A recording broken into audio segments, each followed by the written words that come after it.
Most people assume that the most important lessons of the Second World War were preserved, studied, and refined by the militaries that followed it. The war was, after all, the largest laboratory of survival, logistics, and improvisation in modern history. Armies fought across deserts, jungles, frozen forests, mountains, and oceans. Techniques that kept soldiers alive under those conditions should have become institutional knowledge, logistics of survival. But some methods didn't make it into the manuals, not because they failed.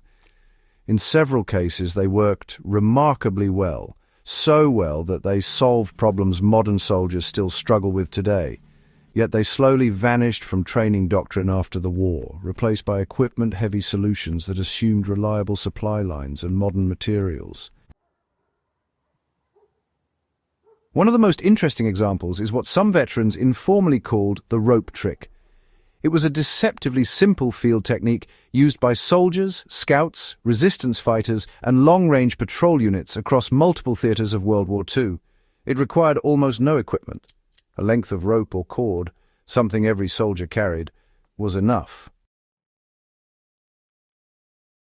With it, small units could move supplies across obstacles, create improvised extraction systems, silently move wounded men, and even cross terrain that would normally halt a patrol.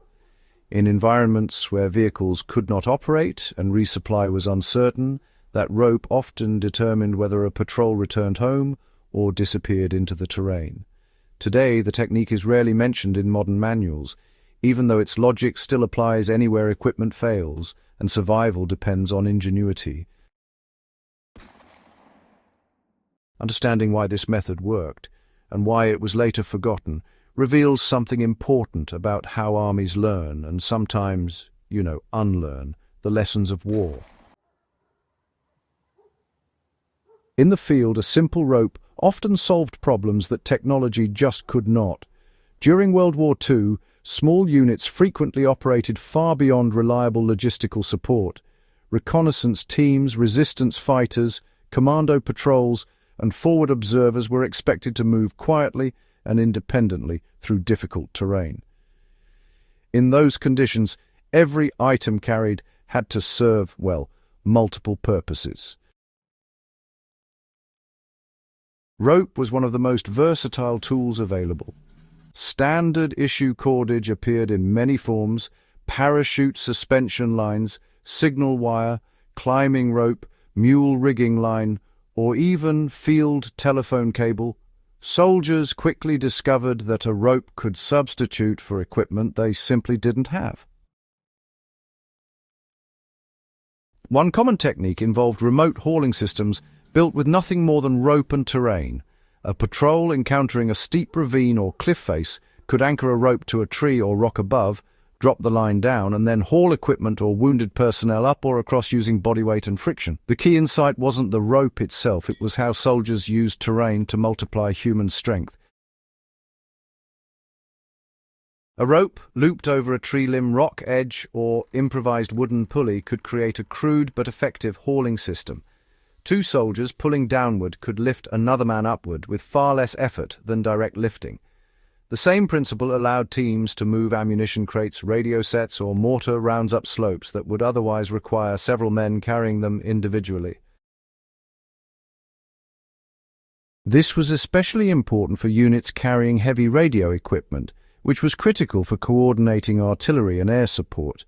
In mountainous or jungle terrain, those radios were often the difference between mission success and total isolation. The rope trick became especially valuable in terrain where vehicles just couldn't operate. In several theaters during the Second World War, the landscape itself made conventional logistics, nearly impossible. The Italian campaign is a clear example. Allied and Axis forces fought through these steep mountain ranges, where vehicles frequently stalled far from the front lines. Supply routes often ended miles from forward units, leaving trucks stuck in deep mud or perched precariously on narrow mountain passes. Under those tough conditions, rope systems allowed small teams to move supplies vertically rather than just horizontally. soldiers could lower crates down cliffs to the units below, haul ammunition up those narrow ridgelines, or transfer supplies across narrow ravines without needing to build bridges. In mountainous regions, where every road was exposed to artillery or sniper fire, moving supplies through hidden rope systems was sometimes actually safer than using visible trails. Similar techniques appeared in the Pacific theater as well. Jungle terrain really limited vehicle movement and often reduced visibility to just a few meters. Marines and army patrols moving through those steep jungle valleys frequently used rope lines to move equipment quietly up muddy slopes, especially where footing was, frankly, unreliable. A rope stretched along a steep incline could function as a handline, allowing soldiers to climb without exhausting themselves. When carrying heavy packs or ammunition belts, that small advantage prevented falls and injuries that could cripple a patrol. These were not dramatic battlefield tactics. They were quiet logistical solutions that made operations possible in environments where supply chains routinely broke down. The same rope methods quietly saved wounded soldiers who could not be carried. One of the most overlooked uses of rope during the war involved casualty evacuation. Evacuating wounded soldiers in rough terrain has always been one of the hardest problems in combat logistics. Stretchers require multiple carriers, and moving them across cliffs, ravines, or steep hills quickly becomes dangerous. Field units developed rope-based solutions. A wounded soldier could be secured in a stretcher or improvised sling, and a rope system could lower or raise him down slopes where carrying teams could not safely walk. In mountainous regions, medics sometimes used ropes to control the descent of stretchers, allowing gravity to do most of the work while several soldiers stabilized the line. This drastically reduced the number of personnel required for evacuation. In some cases, it also reduced exposure to enemy fire. Rather than moving along visible trails, soldiers could lower casualties down concealed slopes or into ravines where medical teams waited. These improvisations rarely appeared in official reports. They were practical solutions developed by soldiers who had to solve immediate problems with whatever materials were available. But they saved lives. Resistance fighters and special operations units refined these methods even further. While regular infantry units used rope techniques out of necessity, resistance groups and special operations units turned them into deliberate tactics. The Special Operations Executive trained agents operating in occupied Europe to use rope and cordage creatively for movement, sabotage, and escape. Agents operating behind enemy lines, they just couldn't rely on vehicles or heavy equipment. Rope, well, it allowed them to scale walls, descend cliffs, or even cross rivers quietly. Parachute cord was especially valuable. Once an agent landed, the suspension lines from the parachute could actually be cut and reused as strong cordage. That cord could anchor climbing lines, rig up improvised pulleys, or help construct concealed hauling systems for moving equipment. In resistance networks operating in mountainous regions like the Balkans or, say, the French Alps, rope systems allowed fighters to establish supply routes through terrain that German patrols rarely even tried to cross. These routes were often invisible to conventional military planners, but they allowed resistance units to survive. After the war, technological confidence slowly replaced improvisation.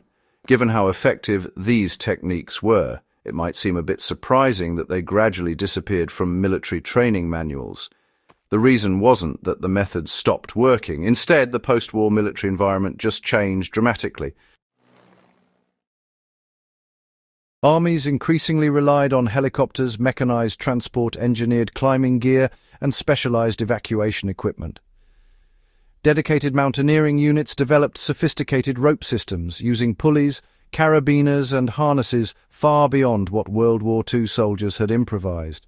In that environment, the simple field improvisations of wartime patrols appeared, well, pretty outdated.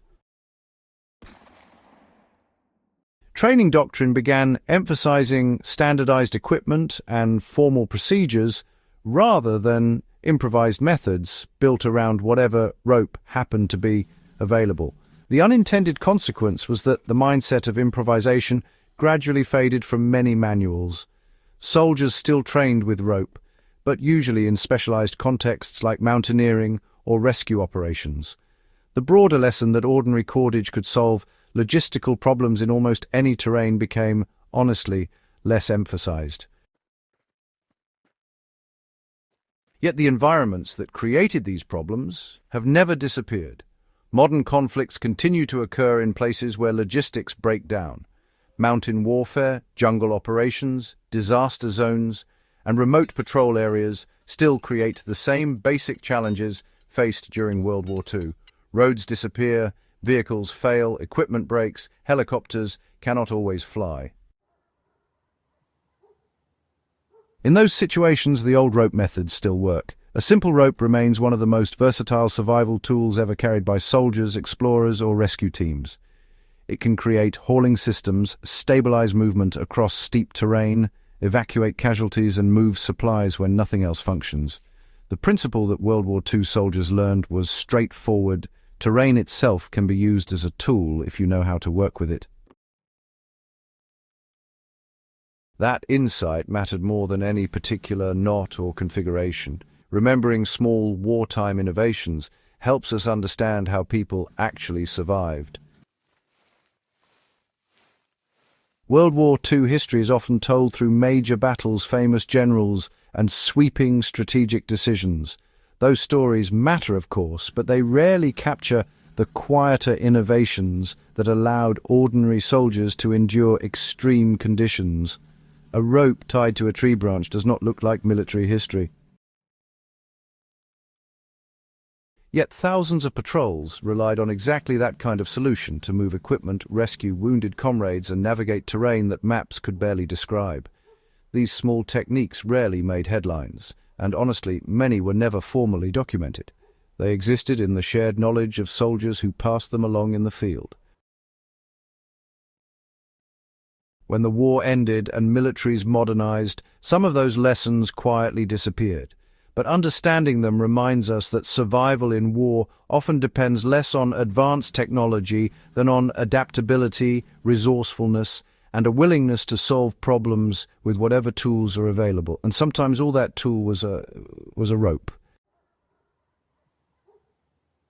If you value deep dives into the overlooked logistics and survival lessons of history, consider subscribing to Logistics of Survival. And if you think more people should understand the practical realities behind these forgotten wartime innovations, share this video so the story reaches others who appreciate serious historical analysis.